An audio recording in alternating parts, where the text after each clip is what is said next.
Di naman ikaw yung aswang, di ba? Alam mo ba kung sinong huling nakasama ni Delphine kagabi? Ayokong sabihin na si Odessa ang kasama ni Delphine sa plaza kagabi. Imposible namang siya ang aswang. Hindi ko alam, Joe.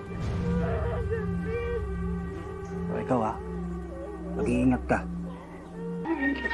Hindi kayo sinabi mo.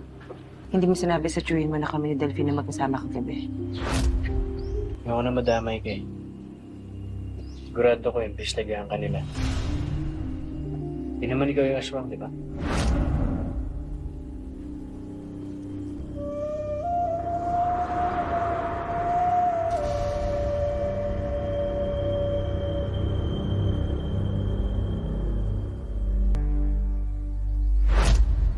Pa-thank you ko sa'yo.